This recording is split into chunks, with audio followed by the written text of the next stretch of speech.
Cześć, tu Desor. Poprzednim razem pokazałem Wam wyższą półkę, jeżeli chodzi o smartwatche biegowe. Dzisiaj idziemy w tą niższą. Mianowicie iOWODO W50 Pro. Jeden z najtańszych outdoorowych zegarków na rynku, który reklamuje się aż 30-dniowym trybem pracy na jednym ładowaniu, ponad 120 trybów sportowych, Bluetooth Cola przez zegarek, latarka, kompas. A to wszystko w cenie około 200-300 zł. Jak to wygląda w praktyce? Zaraz się przekonamy. Zapraszam na test.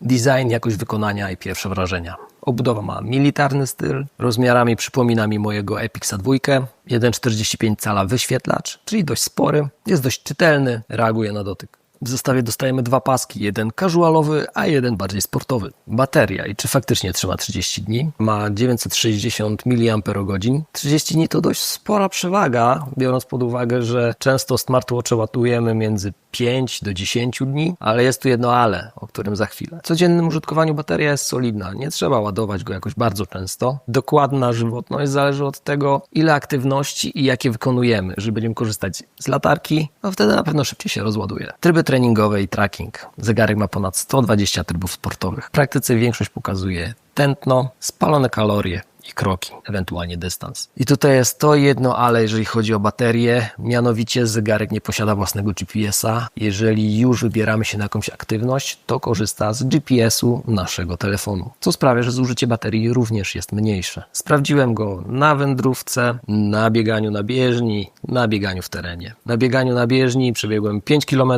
pokazał mi 3,3 km.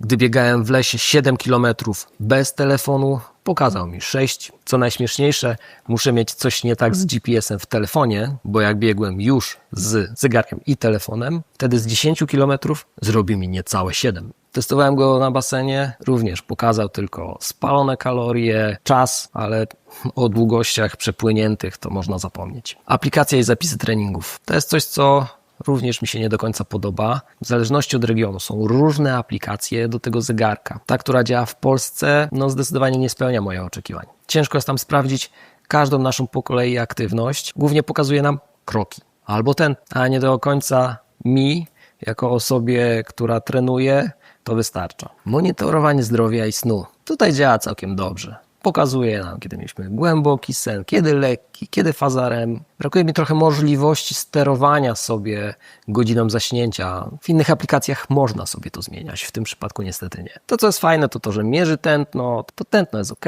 pokazuje nam spalone kalorie, no i poziom stresu. Funkcje outdoorowe. Tutaj jest kilka rzeczy. Pierwsza, kompas. Przyda się nam, gdy jesteśmy na jakiejś wyprawie. Druga rzecz, latarka. To jest fajna rzecz. Ja często korzystam z latarki.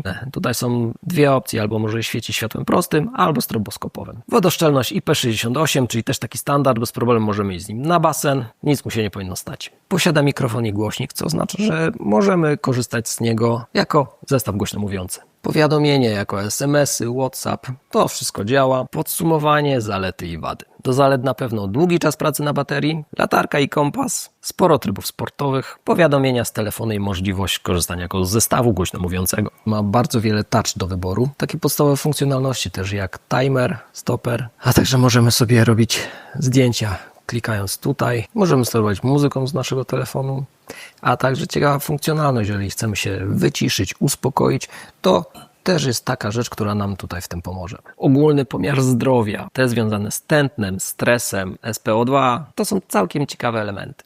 Wady, tutaj zdecydowanie brak GPS-a, to, że aktywności pokazują tylko kilka elementów. Dla osoby, która rzetelnie trenuje i chce widzieć swoje postępy, jest to za mało.